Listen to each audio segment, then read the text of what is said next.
Hello and welcome to the Daily Dose of Science. So what we're going to do this time is make some elephant toothpaste because they need toothpaste just as much as we do.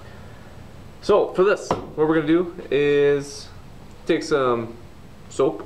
We're going to put a drop into a bottle with a couple drops into a pop bottle with a small neck, or anything with a small neck essentially.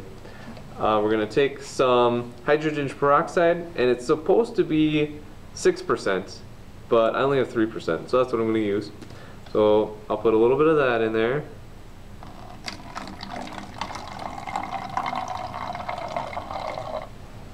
Good, excellent. And just for a good measure, let's do some food coloring. I have red, and I might have some left in there.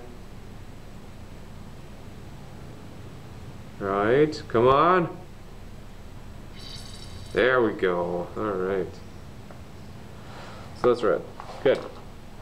Now this last part is yeast and warm water. So I'm going to add the warm water to the yeast and mix it up.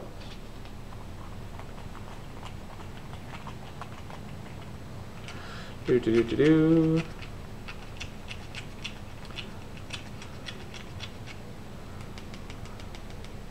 Now the yeast is going to act as a catalyst in this sort of reaction. So right now the hydrogen peroxide is, giving off molecules of oxygen. So this is going to just make that happen 100 times faster. So when I add this, it's going to hopefully anything?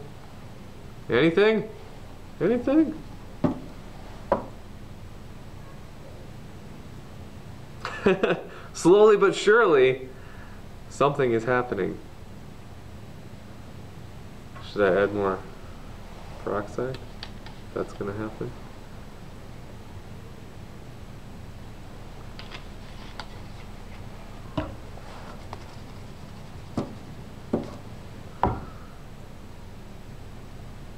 Here we go.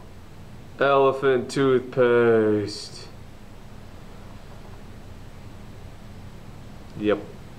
Pretty exciting. I know. So, usually the reaction happens a little quicker than this. I'm assuming it's because I have 3% instead of 6%. With the more concentration, I'm assuming it'll happen faster. To get the 6%, you just go to the hair salon. It's pure white or something like that. It turns your hair white or blonde or something. So if you want to do this at home, it's definitely an option. Just need some food coloring, yeast, and some hydrogen peroxide plus soap. But yeah, it's kind of cool experiment that shows how catalysts kind of work.